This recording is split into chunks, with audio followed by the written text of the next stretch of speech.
بسم الله الرحمن الرحيم. يسألونك عن الأنفال قل الأنفال لله والرسول فاتقوا الله وأصلحوا ذات بينكم وأطيعوا الله ورسوله إن كنتم مؤمنين. إنما المؤمنون الذين إذا ذكر الله وجلت قلوبهم وإذا تليت عليهم آياته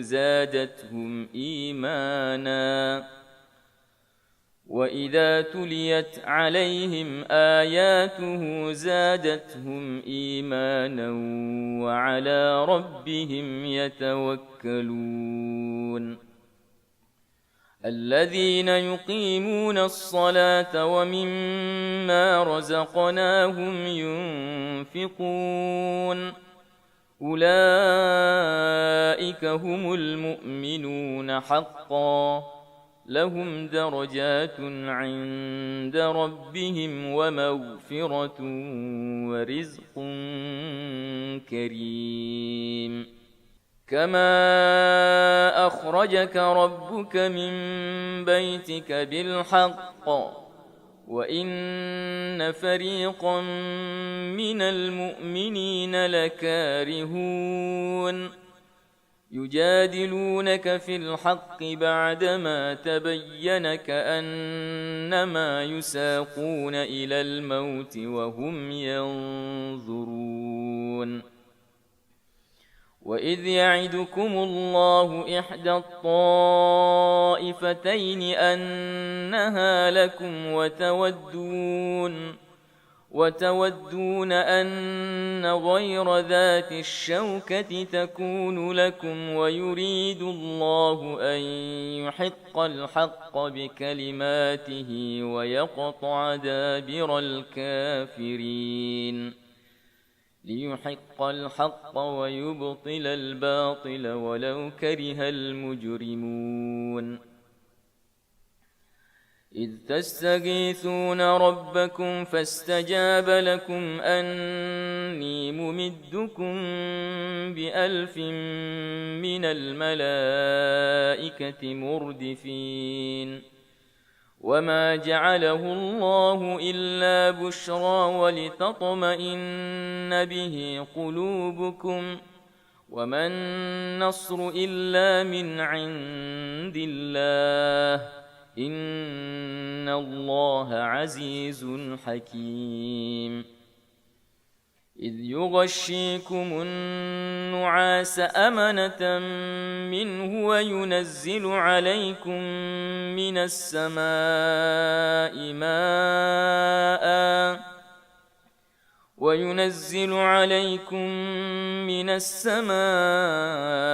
ماء ليطهركم به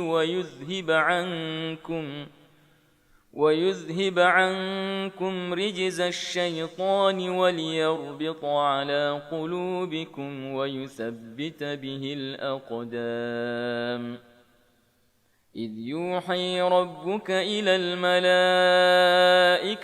أني معكم فثبتوا الذين آمنوا سألقي في قلوب الذين كفروا الرعب فاضربوا فوق الأعناق واضربوا منهم كل بنان ذلك بأنهم شاقوا الله ورسوله ومن يشاقق الله ورسوله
wa man ihtada bihadihi wastana bisunnatihi ila yaumiddin, amma ba'd. Para hadirin, bapak-bapak dan puas sekalian, hafizakumullahu ta'ala jami'an. Alhamdulillah, pada malam hari ini, di malam yang mulia, di malam Jumat, di malam yang ke-14, malam ke-14 di bulan Muharram, bulannya Allah Subhanahu wa taala, bulan Muharram 1444 Hijriah.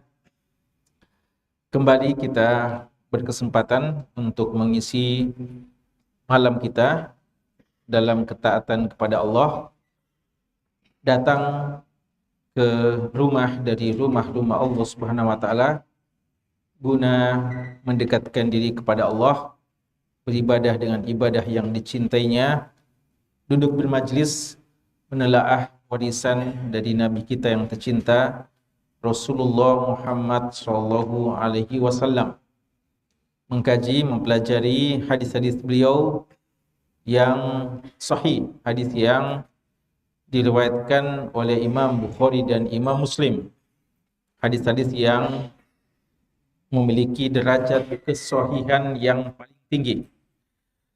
Hadis-hadis ini dikumpulkan oleh Syekh Muhammad Fuad Abdul Baqi rahimallahu ta'ala dalam kitab yang beliau beri judul dengan Al-Lu'lu' wal Marjan Fima Ittafaqa Alaihi Asy-Syaikhan. Jamaah sekalian, pada malam hari ini insya-Allah kita akan membahas kitab tentang Al-I'tikaf. Ya, pembahasan kita sudah masuk pada bagian yang paling terakhir. Bagian yang paling terakhir dari kitab tentang puasa. Ya, jadi ini masih dalam rangkaian kitab tentang puasa. Walaupun dinamakan Kitabul I'tikaf, seakan-akan dia kitab tersendiri, namun ada kaitan yang sangat erat dengan kitab tentang puasa. Dan kitab tentang i'tikaf ini singkat, ya insyaallah mudah-mudahan hadis-hadisnya bisa kita selesaikan pada malam hari ini. Pada pertemuan kita yang lalu, kita sudah menyelesaikan bab tentang keutamaan Lailatul Qadar. Ya, kita sudah menyelesaikan pembahasan tentang Lailatul Qadar. Dan setelah pembahasan Lailatul Qadar, kita membahas masalah i'tikaf. Kedua hal ini punya kaitan, ya. Walaupun keduanya tidak ada talazum. Tidak ada talazum dalam artian bahwa dia bukan merupakan syarat bagi lainnya. Tapi punya kaitan erat, karena di antara cara untuk mengejar Lailatul Qadar adalah dengan beriktikaf. Dan salah satu tujuan utama iktikaf adalah untuk mendapatkan malam Lailatul Qadar. Namun keduanya tidak harus seperti itu. Karena kadang ya kita sudah katakan bahwa tidak kita katakan orang yang tidak iktikaf tidak berpeluang mendapatkan Lailatul Qadar, ya. Jadi kita tidak, ya ulama kita tidak mengatakan bahwa orang yang tidak i'tikaf berarti tidak berhak mendapatkan Lailatul Qadar. Artinya tetap ada peluang mendapatkan Lailatul Qadar walaupun seseorang tidak beriktikaf. Tapi lebih afdalnya beriktikaf itu masalah lain, ya. Dan juga kita katakan bahwa kadang seorang beriktikaf di waktu yang tidak ada peluang Lailatul Qadar di situ. Seperti orang yang beriktikaf di luar bulan suci Ramadan. Kita yakin bahwa Lailatul Qadar itu hanya ada di bulan suci Ramadan. Ya, ini pendapat yang rajih. Ya, walaupun ada khilaf, tapi pendapat yang rajih Lailatul Qadar itu cuma ada di bulan Ramadan. Namun kenyataannya seorang bisa saja iktikaf walaupun bukan di malam-malam Ramadan, bukan di bulan suci Ramadan. Karena itu pembahasannya tetap dipisahkan oleh ulama kita. Ya, pembahasan tentang Lailatul Qadar dan i'tikaf tetap dipisahkan walaupun hubungan antara keduanya juga sangat erat. Kita akan mulai pembahasan tentang Kitabul I'tikaf.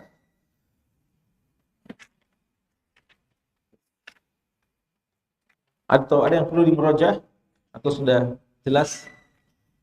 Ikhwah?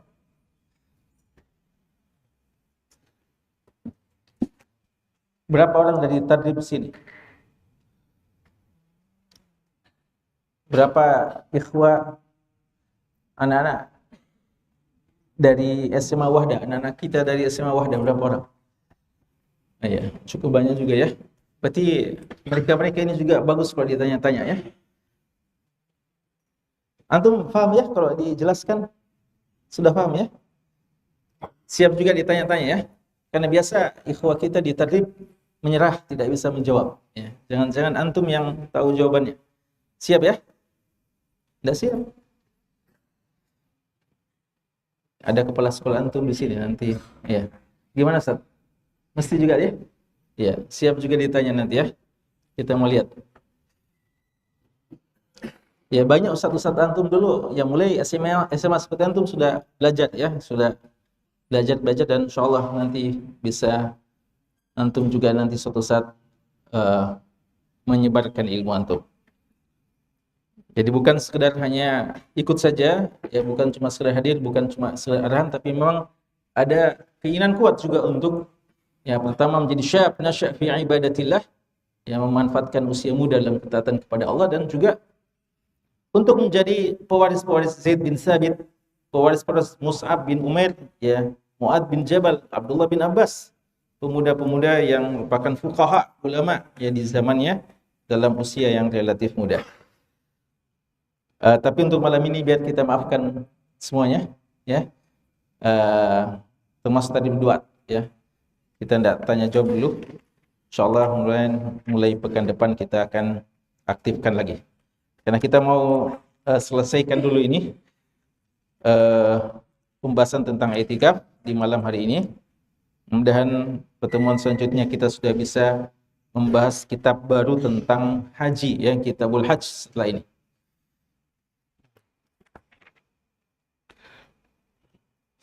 Baik. Kitabul I'tikaf, kitab tentang i'tikaf. I'tikaf intinya adalah berdiam di masjid dengan niat pendekatan diri kepada Allah Subhanahu wa taala. Itu inti dari i'tikaf, berdiam di masjid. Berdiam di masjid artinya tinggal di masjid ya, bukan berarti diam-diam ya, tapi dia menetap di masjid, tidak keluar-keluar kecuali dalam keadaan darurat, dan tujuannya adalah dalam rangka ketaatan kepada Allah, untuk melaksanakan sholat, untuk melaksanakan tilawatul Quran, untuk muhasabah dan lain-lainnya. Bukan karena tidak ada tempat untuk menginap kecuali di masjid ya. Adapun orang yang sekedar singgah di masjid untuk tidur atau karena sebab-sebab yang lain bukan karena ketaatan kepada Allah, tidak dinamakan dengan i'tikaf. Itu inti dari makna i'tikaf. Adapun waktu-waktunya dan seterusnya akan kita pahami insyaallah dalam pembahasan hadis-hadis yang kita akan bacakan ini. Kita mulai dengan bab yang pertama, yaitu i'tikaf al-ashr al-awakhir min Ramadan. Bab tentang beriktikaf di 10 malam yang terakhir di bulan suci Ramadan. Hadis yang ke-727. Hadisu Abdullah ibn Umar radhiyallahu anhuma qala. Hadis yang datang dari sahabat yang mulia Abdullah bin Umar radhiyallahu anhuma qala, beliau mengatakan, kana Rasulullah sallallahu alaihi wasallam, adalah Rasulullah sallallahu alaihi wasallam, ya'takifu al-ashral awakhir min Ramadan. Beliau beriktikaf di 10 Ramadan yang terakhir. Ya, hadis yang pertama ini datang dari Abdullah bin Umar radhiyallahu anhuma, yang mana beliau ceritakan atau beliau menginfokan, mengabarkan bahwa Rasulullah SAW kalau iktikaf beliau di 10 malam terakhir. Yang maksud dari 10 malam terakhir artinya 10 hari 10 malam ya. 10 malam bukan berarti cuma malamnya, tapi di sepertiga terakhir dari bulan suci Ramadan. Dan apa yang beliau katakan ini sebenarnya adalah hal yang paling banyak dilakukan oleh Nabi SAW. Karena kita sudah pernah bahas di hadis sebelumnya. Hadisnya siapa? Hadis sebelumnya, hadis Abu Sa'id Al-Khudri radhiyallahu anhu yang menyatakan bahwa Nabi SAW itikaf di 10 pertengahan ya. Beliau mulai itikaf di 11, 12 dan seterusnya di 10 pertengahan bulan Ramadan. Berarti pernah juga beliau itikafnya bukan di 10 malam terakhir. Dan kita juga sudah jelaskan bahwa bukan cuma di 10 pertengahan. Beliau bahkan dalam hadis yang lain yang diriwayatkan Imam Bukhari walaupun tidak disebutkan dalam Lu'lu' wal Marjan ini, dari sahabat yang sama Abu Sa'id Al-Khudri, bahwa beliau juga pernah beriktikaf di 10 malam pertama bulan Ramadan. Sejak masuknya Ramadan, beliau sudah beriktikaf. Jadi, apa yang disampaikan oleh Abdullah bin Umar radhiyallahu anhu inilah apa yang beliau ketahui atau beliau mau menyampaikan kepada kita tentang iktikaf yang paling sering dilakukan oleh Nabi SAW itu di 10 malam terakhir. Dan ini yang dikatakan oleh ulama kita iktikaf yang sempurna. Iktikaf yang sempurna jika dilaksanakan di 10 malam terakhir. Maksudnya paling sempurna adalah berarti boleh seorang iktikaf tidak di 10 malam. Kurang dari itu boleh. Orang beriktikaf cuma 5 malam, 7 malam, 8 malam, 2 malam, bahkan ya dalam 1 malam pun dibolehkan ya. Ini kebanyakan ulama kita mengatakan minimalnya 1 malam. Tapi sebagian salaf bahkan mengatakan kadang sesaat pun ya.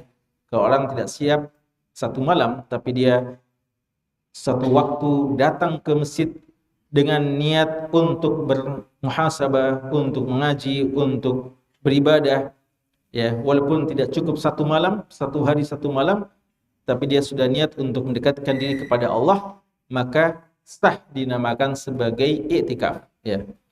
Tapi yang paling sempurna adalah 10 malam. Dinamakan 10 malam yang paling sempurna karena ini yang paling banyak dilakukan oleh Nabi SAW.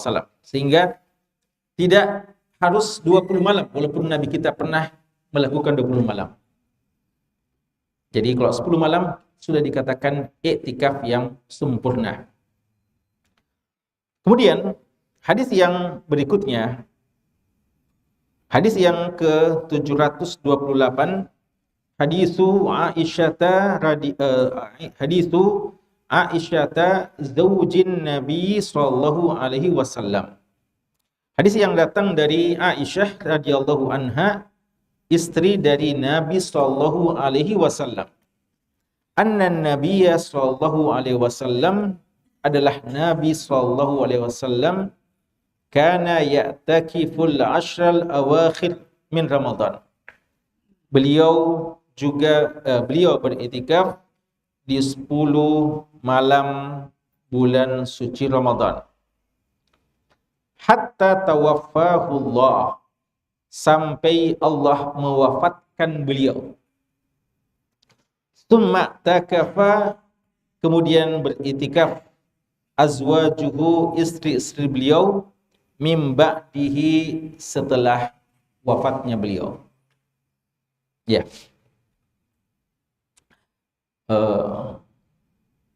Ikhwah, anak-anak kita di SMA punya buku juga? Ada bukunya? Ada bukunya? Iya. Jadi tulis ya, tulis hadisnya. Kalau bisa ada yang punya buku ya, kalau bisa ada yang punya buku. Atau bisa mendownload ya bukunya. Di sini ada beberapa pelajaran yang bisa kita ambil dari hadis Aisyah radhiyallahu taala anha. Sama dengan Abdullah bin Umar, ya. Abdullah bin Umar juga seorang yang sangat dekat dengan Nabi sallallahu alaihi wasallam. Maka tentu saja para istri beliau, para istri Nabi kita sallallahu alaihi wasallam yang paling tahu masalah-masalah yang seperti ini. Aisyah radhiyallahu anha mengatakan bahwa Nabi SAW beriktikaf di 10 malam terakhir di bulan Ramadan hingga beliau diwafatkan. Hingga beliau diwafatkan. Berarti ini termasuk amalan yang beliau lakukan secara dawam, secara kontinu. Kadang-kadang juga beliau melakukan amalan hanya untuk menunjukkan disunnahkannya dan beliau hanya melakukan satu kali atau beberapa kali saja. Adapun iktikaf berdasarkan hadis ini, beliau tidak pernah meninggalkannya. Ya, maka pernah kita kutip perkataan Imam Zuhri rahimahullah. Imam Zuhri, tabi'in yang mulia ini, mengatakan sungguh mengherankan keadaan umat hari ini. Ya, ini Imam Zuhri ini, beliau tabi'in. Tapi beliau sudah mempersoalkan keadaan umat waktu itu. Ya, gimana lagi kalau beliau melihat keadaan kita hari ini. Beliau mengatakan sungguh sangat mengherankan umat hari ini. Mereka telah meninggalkan iktikaf. Padahal Nabi SAW sejak masuk di kota Madinah, beliau tidak pernah meninggalkan iktikaf sampai wafatnya beliau. Ya, sampai wafatnya beliau. Jadi ini amalan yang beliau rutinkan. Makanya tidak mengherankan kalau sebagian ulama kita mengatakan hukumnya sunnah muakkadah.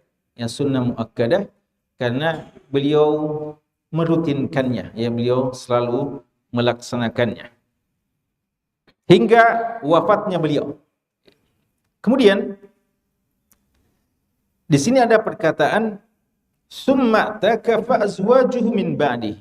Kemudian setelahnya istri beliau beriktikaf juga. Pertanyaan, apakah difahami dari hadis ini bahwa istri beliau meneruskan tradisi iktikafnya, ya, tradisi yang kita maksudkan kebiasaan, ya, bukan berarti iktikaf ini cuma sekadar tradisi dalam artian bukan ibadah, tapi yang kita maksudkan tradisi adalah kebiasaan, sunnah yang selalu beliau jaga. Apakah difahami dari pernyataan Aisyah radhiyallahu anha, "Tsumma i'takaf tsumma i'takaf azwajuhu min ba'dihi." Nanti setelah wafat beliau baru para istri beliau iktikaf, atau juga istri beliau telah beriktikaf sejak Nabi kita masih hidup.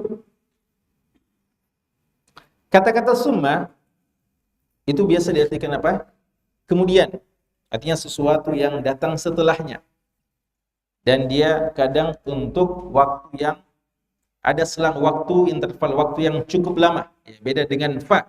Kalau fa itu langsung, ya. Kalau kita bilang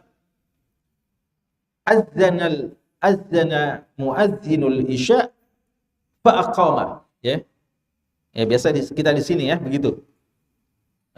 Karena mungkin waktu yang sudah lewat, maka kalau sudah azan isya, langsung setelah azan langsung iqamah. Kita bilang di situ azzana al muazzinu al isya fa aqama. Artinya begitu selesai azan langsung iqamah. Tapi kalau ada interval waktu, masih ada nunggu-nunggu untuk sholat sunnah, kita bilang adzan al-mu'adzinu al-isya tsumma aqama. Kemudian artinya ada waktu yang cukup lama antara adzan dan iqamah. Apakah kita fahami dari kata-kata summa di sini? Summa i'takaf azwaju min ba'di, artinya para istri Nabi kita sallallahu alaihi wasallam iktikaf nanti setelah wafatnya Rasulullah, atau mereka sudah pernah iktikaf di zaman Nabi SAW?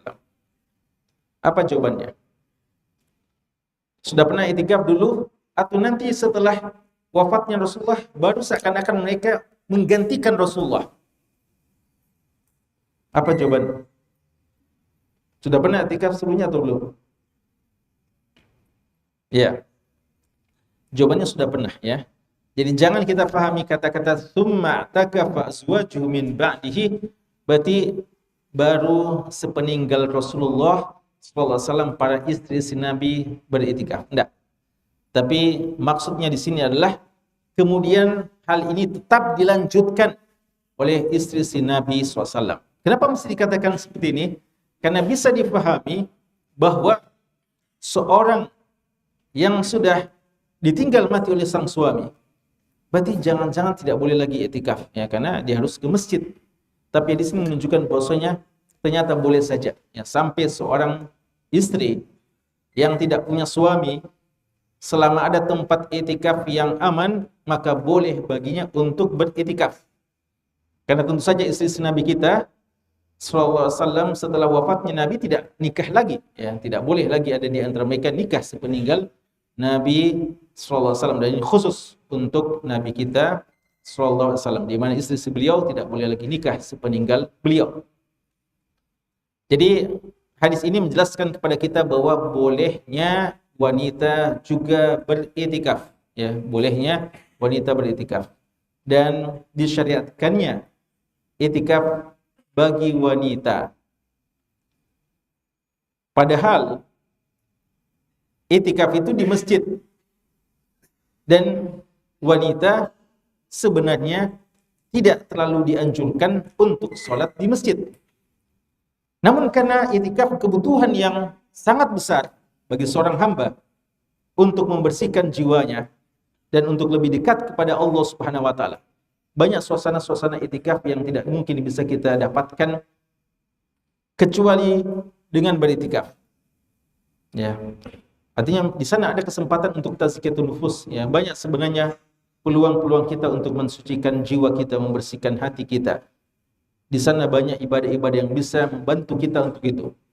Namun tidak bisa disangkal bahwa ibadah iktikaf memiliki keutamaan-keutamaan khusus dan banyak rahasia-rahasianya, asraruhu, yang tidak mungkin bisa dirasakan oleh orang yang tidak melakukannya. Mungkin bisa diceritakan, tapi tidak akan nyambung, ya. Tidak akan nyambung, artinya orang cuma bisa bayangkan tapi tidak akan merasakan kecuali mencobanya sendiri. Ya, karena itu iktikaf ini satu ibadah yang sangat mulia, sampai wanita saja yang dianjurkan sholat di rumah. Karena pentingnya iktikaf, maka pada saat itu dia dibolehkan untuk berdiam di masjid. Bukan cuma sekedar sholat di masjid, bahkan berdiam di masjid, tinggal di masjid dalam hari-hari tersebut. Tentu saja dengan catatan masjid yang aman, ya, masjid yang menyediakan fasilitas iktikaf yang baik, yang kondusif. Di antaranya tentu saja terjaga dari auratnya, terjaga dari pandangan-pandangan atau bercampur baur dengan lawan jenis dan seterusnya, ya. Jadi ada beberapa masjid-masjid yang bisa mengondisikan seperti itu. Dan alhamdulillah kayak masjid kita, ya, Masya Allah, masjid ini Darul Hikmah, alhamdulillah sejak berapa tahun juga membuka kesempatan bagi kaum muslimah untuk iktikaf. Ini satu upaya menghidupkan sunnah yang sangat mulia ini, sekaligus sebagai respons, ya, bagi akhwat-akhwat kita kaum muslimah yang juga ingin menghidupkan atau merasakan sunnah yang sangat mulia ini. Jadi boleh-boleh saja, ya, wanita untuk beriktikaf, dan itu telah dilakukan oleh wanita-wanita yang terbaik di zaman Nabi sallallahu alaihi wasallam, bahkan dicontohkan langsung oleh istri-istri beliau, ya, istri-istri Nabi kita sallallahu alaihi wasallam, bahkan sepeninggal Nabi pun mereka tetap melakukannya. Walaupun tentunya untuk wanita, karena mereka pergerakannya lebih terbatas, kan itu ada juga persyaratan-persyaratan yang sangat ketat, ya. Di antaranya adalah izin dari walinya, izin dari wali. Bagi yang belum nikah tentu saja orang tuanya, ya, atau kakaknya kalau orang tua sudah tidak ada, atau mahram-mahram yang terdekat. Namun bagi yang sudah bersuami, maka tentu saja di antara yang terpenting adalah izin dari sang suami, izin dari sang suami. Dan Imam Ibnu Munzir telah menyebutkan bahwa ketika ada seorang wanita yang beriktikaf tanpa izin suami, walaupun ini ibadah, maka sang suami berhak untuk mengeluarkan dia dari tempat iktikaf. Ya, jadi kalau ada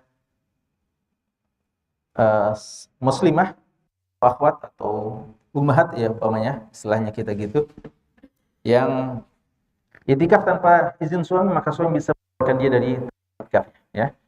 Jadi suaminya sudah pulang tarawih, nunggu-nunggu, mana ini istri saya, ya. Tidak pulang-pulang. Ternyata itikaf, ya. Niat itikaf. Maka sang suami berhak untuk mengeluarkan, ya, dengan cara baik-baik tentunya, ya.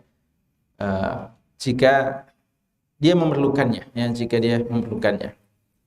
Bahkan ulama kita mengatakan, jika saja sang suami sudah mengizinkannya untuk beritikaf, namun akhirnya ternyata sang suami merasa membutuhkannya,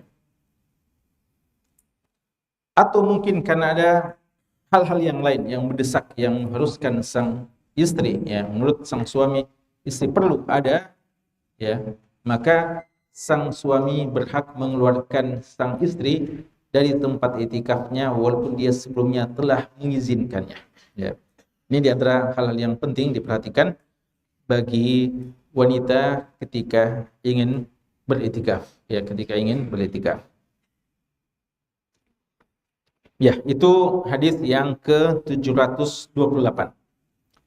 Kemudian hadis yang berikutnya, bab tentang mata yadkhulu man arada al-i'tikafa fi mu'takafihi. Bab tentang mata kapan yadkhulu masuk man arada orang yang ingin al-i'tikafa beritikaf fi mu'takafihi di tempat i'tikafnya. Jadi mu'takaf artinya tempat i'tikaf. Orang yang beritikaf namanya mu'takif atau akif, ya, bisa ya, akif orang yang beritikaf atau mu'takif. Adapun tempat i'tikaf mu'takaf, ya, seperti masjid kita ini kita namakan mu'takaf, ya. Pertanyaan, kalau kita mau i'tikaf, kapan kita mulai masuk pada saat i'tikaf? Ini yang dimaksudkan adalah i'tikaf kalau sempurna. Apa maksudnya sempurna? 10 malam. Adapun kalau kita cuma 3 malam, 2 malam, ya. Kapan masuk? Masuk kapan kita bisa untuk masuk. Ya, kapan ada waktu kita untuk masuk. Silakan. Tapi orang yang mengatakan saya mau i'tikaf secara sempurna 10 malam, 10 hari 10 malam. Kapan dia memulai i'tikafnya? Ini ada khilaf di kalangan ulama kita. Nanti kita akan sebutkan ketika membaca lafaz yang berkaitan dengan ini. Di sini disebutkan sebuah hadis. Hadis yang bernomor 729 kembali diriwayatkan oleh Aisyah radhiyallahu taala anha qalat, beliau mengatakan, ya, kita artikan ya. Karena Nabi sallallahu alaihi wasallam adalah Nabi sallallahu alaihi wasallam ya'takifu beritikaf fil ashril awakhir min Ramadan, di 10 malam Ramadan yang terakhir. Fa kuntu adribu lahu khibaan, maka saya membuatkan untuknya khiba. Khiba itu tempat untuk bersembunyi, ya. Khiba sebenarnya tempat untuk bersembunyi. Artinya tempat untuk dia berkhalwat, ya. Jadi kalau kita biasa semacam sekat-sekat, ya, untuk digunakan untuk beritikaf. Fayusalli subha, maka beliau salat subuh. Tsumma yadkhuluhu, kemudian beliau masuk di situ, ya, atau masuk di masjid, ya. Fastazanat Hafsatu Aisyata ila an tadriba khibaan. Lalu Hafsah radhiyallahu anha, juga istri Nabi sallallahu alaihi wasallam, anak dari siapa? Umar bin Khattab, ya. Aisyah anak dari Abu Bakar, ini anak dari Umar bin Khattab radhiyallahu anhu. Beliau minta izin kepada Aisyah untuk juga membuat seperti itu, khiba, ya. Fa azinat laha, Aisyah mengizinkan. Fadarabat khibaan, maka beliau juga meletakkan ya semacam sekat tempat yang khusus digunakan untuk i'tikaf. Falamma ra'athu Zainabu ibnatu Jahshin, ketika Zainab bintu Jahsh, juga istri Nabi SAW ya, yang Allah ceritakan tentang kisahnya di surat Al-Ahzab ya, kisah tentang suami beliau Zaid bin Harithah yang akhirnya diceraikan. Ketika Zainab melihat hal itu, maka Zainab bintu Jahsh darabat khibaan akhar, juga membuat semacam itu ya, tempat untuk i'tikaf. Falamma asbahan nabiyyu sallallahu alaihi wasallam ra'a al-akhbiyah, ketika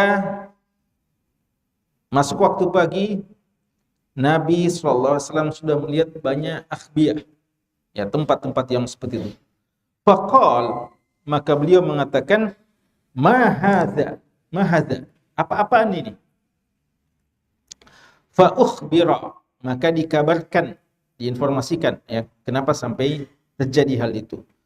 Faqala an-nabiy sallallahu alaihi wasallam, maka Nabi sallallahu alaihi wasallam bersabda, albir turawna bihinna, apakah kira-kira kebaikan mereka inginkan ya, atau mereka kira-kira telah melakukan kebaikan. Fatarakal i'tikafa, maka Nabi SAW akhirnya meninggalkan i'tikaf. Zalika syahr, di bulan itu. Summa takafa ashran min Syawal, dan akhirnya beliau beriktikaf 10 hari di bulan Syawal. Ya, 10 hari di bulan Syawal. Iya. Ada berapa faedah, hukum dan pelajaran yang bisa kita ambil dari hadis ini? Yang pertama, seperti 2 hadis sebelumnya, hadis ini menegaskan bahwa i'tikaf yang paling banyak dilakukan oleh Nabi SAW adalah 10 malam. 10 malam, 10 hari, 10 malam di bulan suci Ramadan. Kemudian, yang kedua, dari yang dilakukan oleh Aisyah radhiyallahu anha, membuatkan untuk Nabi tempat-tempat i'tikaf, ini menunjukkan bahwa dibolehkannya melakukan yang seperti itu. Jadi boleh ya, kita i'tikaf ada tempat-tempat khusus, sekat-sekat khusus digunakan ya. Dengan catatan penting ya, kata ulama kita, hal itu tidak mengganggu orang yang lain atau tidak mengganggu orang yang sholat. Artinya jangan karena semua pada buat begitu sampai mungkin masjid menjadi sempit ya, atau mengganggu yang lainnya. Tapi ala kulli hal, hadis ini menjelaskan bahwa kita perlu mengondisikan diri kita pada saat i'tikaf. Memang betul seperti yang sudah pernah kita jelaskan, bahwa tidak mengapa kita beriktikaf bersama saudara-saudara kita. Ya, ketika kita i'tikaf tidak harus sendirian. Bahkan tidak mengapa kita bersama-sama dengan saudara kita. Tapi jangan sampai kita habiskan waktu kita selama i'tikaf hanya bersama dengan teman-teman kita. Lalu tujuan utama beriktikaf itu berkhalwat bersama dengan Allah, dalam artian kita konsentrasi fokus lebih dekat kepada Allah, itu tidak kita dapatkan. Ya. Kita perlu mengondisikan di mana kita betul-betul merasakan khusyuk dan berkhalwat dengan Allah Subhanahu wa taala. Maka wajar jika orang yang beriktikaf itu ada tempat khususnya. Ya, kalau kita di masjid biasa ada tempat khusus. Bahkan di antara para muktakif itu, jika ada memungkinkan, di antara mereka pun ada tempat-tempat khusus, itu sah-sah saja, boleh-boleh saja. Ya. Tapi ya tentu saja lihat kondisinya dan kemungkinannya. Dan juga dengan catatan bahwa mereka ketika membuatnya tidak terlalu menghabiskan waktu, dan juga bukan untuk saling membangga-banggakan, ya. Jadi jangan itikaf cuma bilang, lihat hibah saya begini modelnya. Ada bilang saya lebih cantik ya, lebih bagus ya yang dibuat. Akhirnya saling bangga-membanggakan. Dan ini nanti akan disebutkan dalam hadis bagian akhir. Ini sebabnya sampai Rasulullah berikan pelajaran kepada istri-istri beliau, ya. Jadi tapi inti yang diinginkan adalah untuk mengingatkan kepada kita bahwa kita ketika itikaf ingin punya waktu untuk lebih konsentrasi, fokus, untuk lebih dekat kepada Allah. Namun yang seperti ini sulit untuk kita, ya, kecuali di beberapa masjid mungkin, ya. Tapi masjid yang paling afdal untuk beritikaf apa? Masjid Darul Hikmah, ya. Masjid Hidayatul Ummah, ya. Tentu saja Masjidil Haram, ya, Masjidil Haram. Apa pertimbangannya? Karena selama kita itikaf, di antara ibadah yang paling banyak kita lakukan sholat. Dan sholat di Masjidil Haram 100.000 kali dibandingkan sholat di tempat yang lain. Sholat wajib dan sholat sunnah, ya. Ya tentu saja 10 hari 10 malam kita di sana begitu banyak, ya, ibadah yang bisa kita ambil. Namun kalau dilihat dari sisi suasananya, kondisinya, kita sulit bisa seperti ini, ya. Untuk saat sekarang, ya, dulu mungkin masa-masa pandemi, tapi waktu masa pandemi tidak bisa juga kita itikaf. Kalau saat sekarang ini dengan kondisi yang alhamdulillah sudah kembali normal, maka sangat penuh, ya, banyak sekali jamaah, ya. Makanya sebagian ulama kita mengatakan jika ingin melihat dari sisi suasana itikaf yang sunnah, dalam artian kita bisa lebih fokus, lebih konsentrasi, lebih khusyuk, maka Masjid Nabawi bisa jadi alternatif, ya. Tidak sampai seperti di Masjid Haram pahalanya, tapi dia 1000 kali dibandingkan tempat yang lain. Tapi suasananya bisa kita dapatkan, ya.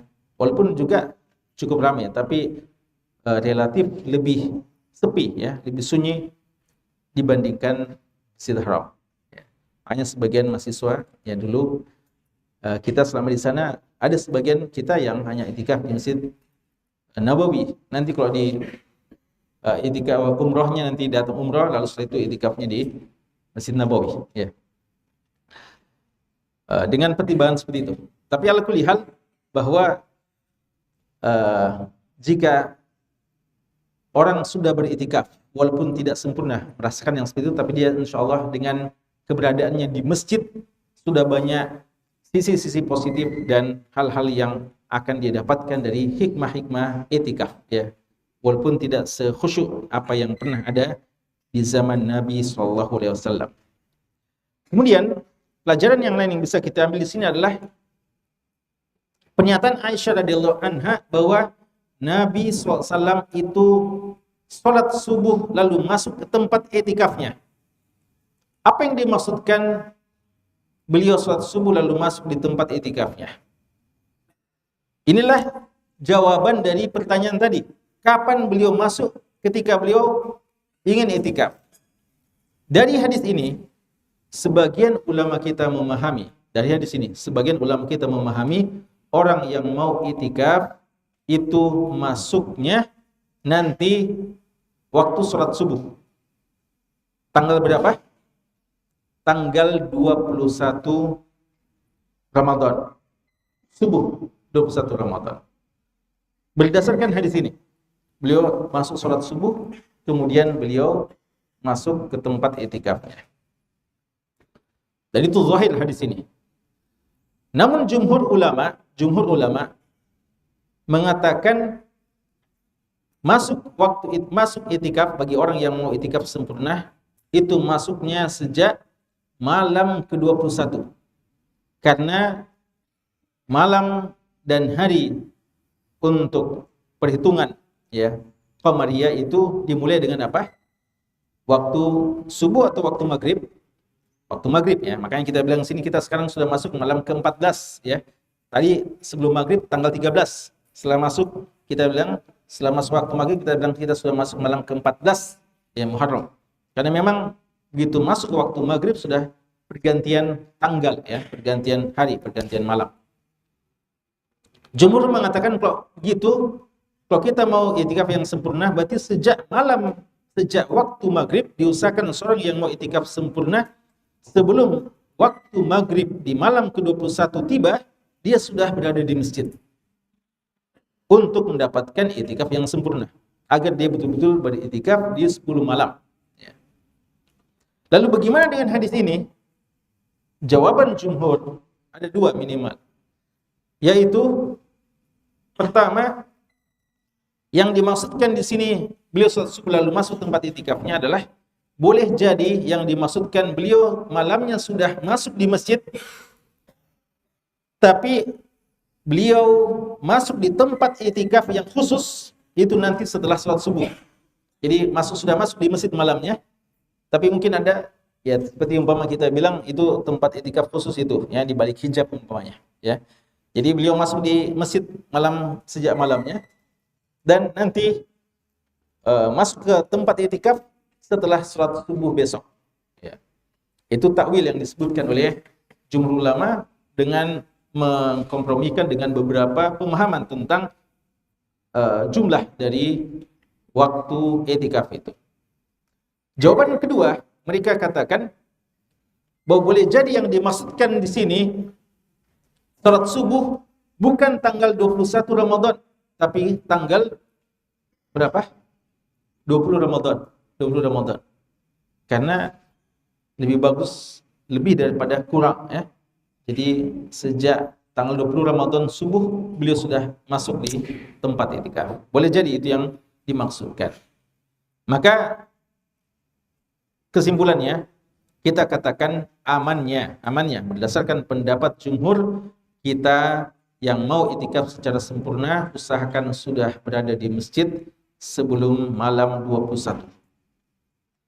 Namun kalau ada halangan-halangan, maka paling lambat berdasarkan pendapat sebagian ulama kita masuk di sholat subuhnya ya. Kita masuk sholat subuhnya tanggal 21 ya, tanggal 21.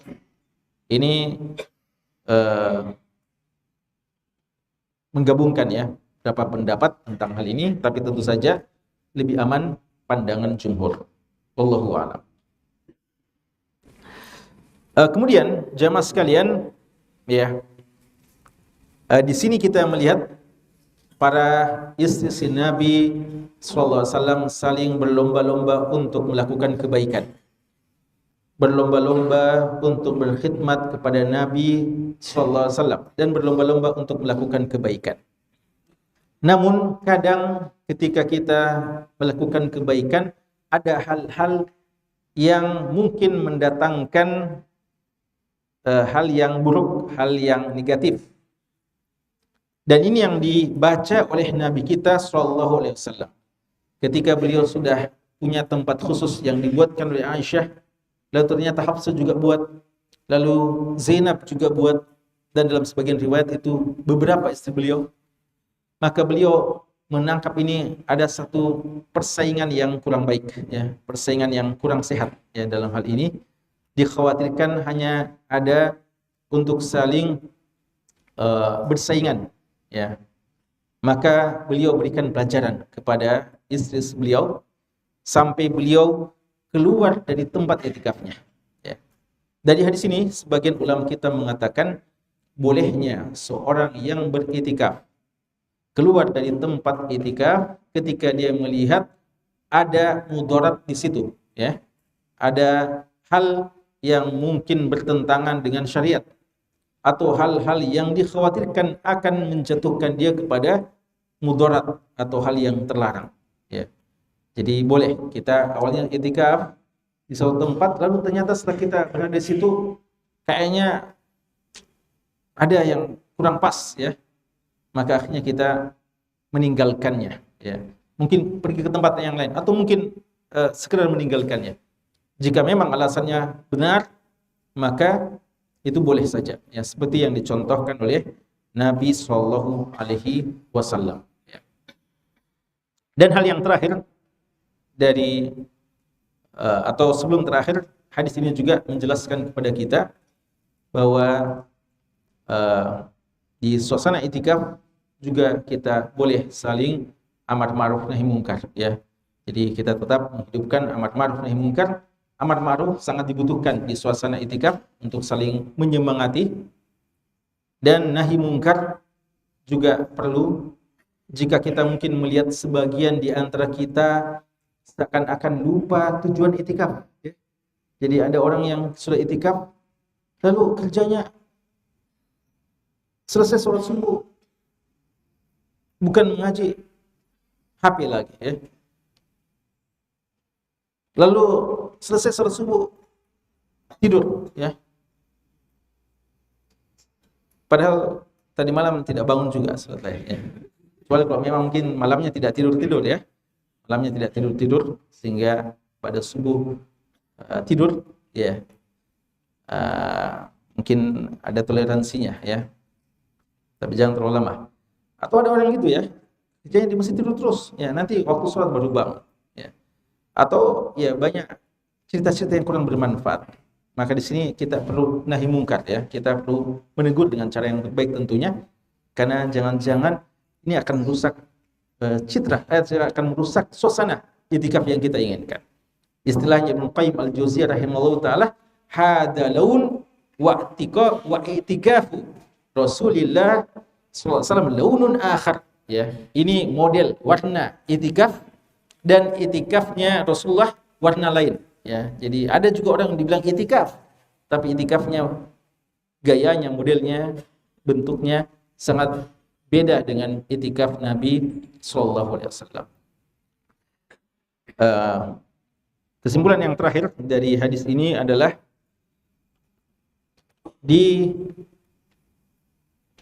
disunnahkan, ya, bagi orang yang tidak menyempurnakan itikafnya atau meninggalkan satu sunnah yang biasa dia lakukan, disunnahkan baginya untuk mengqadha, menggantinya, ya. Jadi qadha itu bukan cuma mengqadha, artinya mengganti, ya, di waktu lain.